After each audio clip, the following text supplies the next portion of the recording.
Good afternoon guys. So nagbalik ko di sa may Katunggan Eco Park bala no. Kay sa una nagkadto kita diri.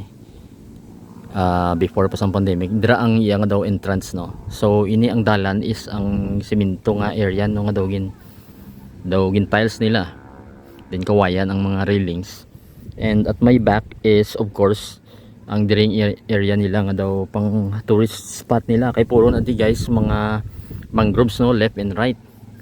No, so diri kita sa una nagkadto kay ginakuno-kuno pa lang to nga diri makonek ang Taytay in which nga subong na establish naton nga dito sa may Guaan Liganes.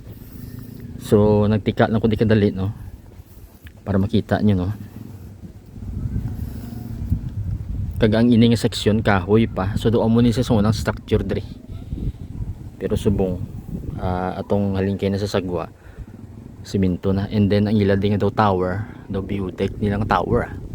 So nami gili guys, nami sa tanawon.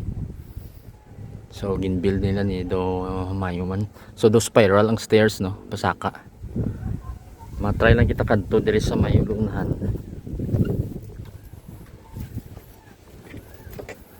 So officially kun Monday to Friday siguro open ini, kay Sunday subong. So sirado siya no. So makita ninyo may gate diri. So mo nang view dito sa babaw no.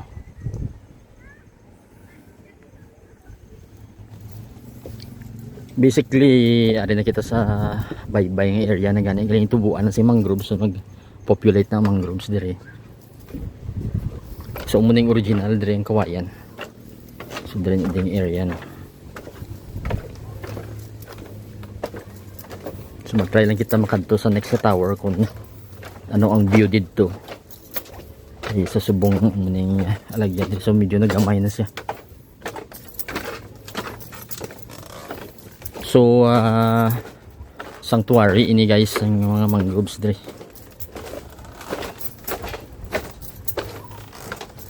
Ang problema lang kung do hindi mo makita ginagyan mo te pili ka bulasot ang mga tiil dire no. Di medyo soft ang iba niya kawayan.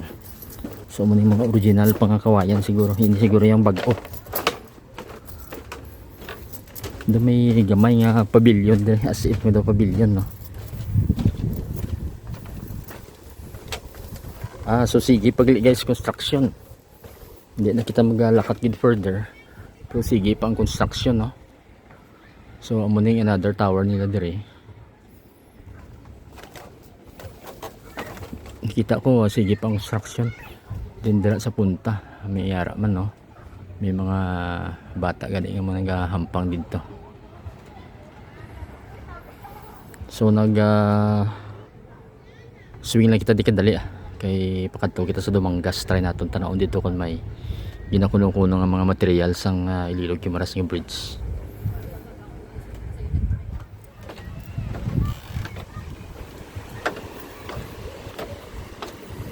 So amo ni siguro ang future no nga plano nila nga ihumanon no. So do medyo tiles na ining style no. So dili lang kita makadto sa isa ka tower. Hindi ta kinahanglan magsaka dito. So amo na siya guys.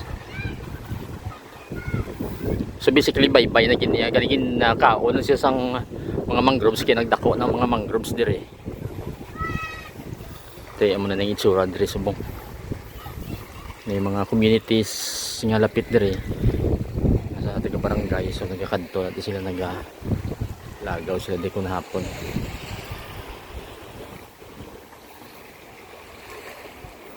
So muna na guys. Good afternoon guys. So miyari kita nga dramatic sunset dire sa may Dumangas no. To my left is the famous Dumangas coastline esplanade no. So makita niyo dira damo mga tao nga nagatambay dire. It's a Sunday, so relaxing ang Sunday subong. And then may ara gani guys mga nagadala sa jet ski. Makita niyo dira. So diri sila gamit sa ilang jet skis no. As well as may mga big bikes nga naglabay. So anyway, nag-reach na kita sa atong nga destination, which is ang kay may nag-comment sa aton yung mga videos nga may mga equipments diri kuno daw dredging equipments no, kita nyo dira. Actually daw naka-park lang ini sila pero most probably base mo na yung mga equipments nga gamiton para sa aton nga Lilo Guimaras nga bridge ano. Then may mga piles silang gibutang pero I think ano ni siya daw temporary lang ini kay daw pagagamiton para nga maka-park sila diri.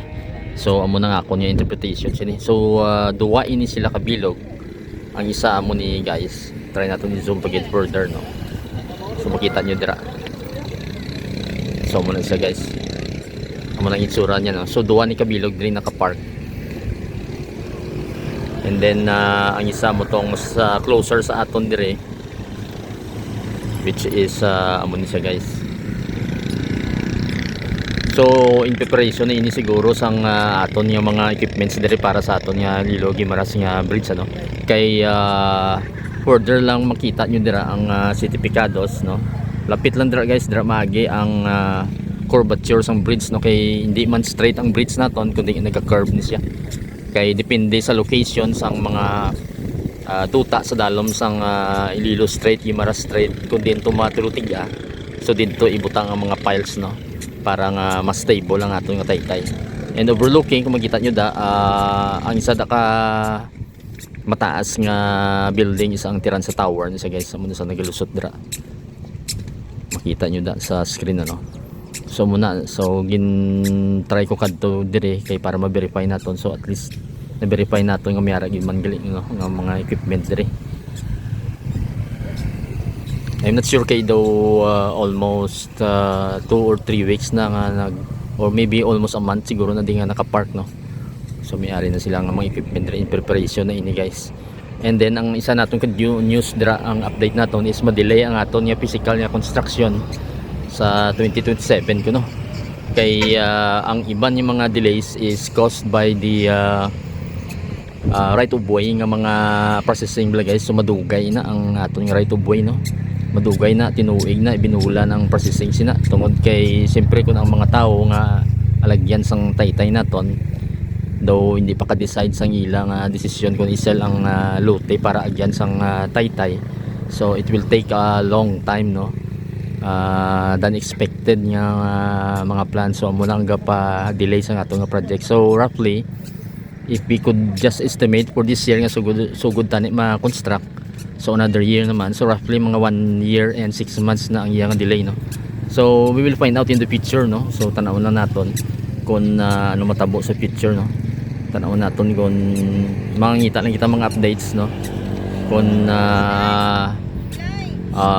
ano ang mga next steps nga mga ilang pag-aobrahon para sa atong taytay. So currently may harap man budget siguro sa ilang mga in relation sa pagbayad sa mga or pagbakal sa mga duta nga maagyan sang taytay no. All the rest kung sa construction ng side siyempre kung ma-pile drive na or makabutang sa mga bridges nga daw approach bla parts ng bridge nga mga approach, so i-construct na. So muna na ang ginagastuhan gid totally no para sa taytay na yun na mismo. So kunami sa sunset ni guys. So mula na ang aton update. I will put some of the other information sa screen nyo para may idea ka mo. So i-enjoy na lang nato na yung sunset dire kay manami ang sunset dire sa Dumangas nga esplanade dire ang view no. So till the next videos and updates guys. Thank you for watching.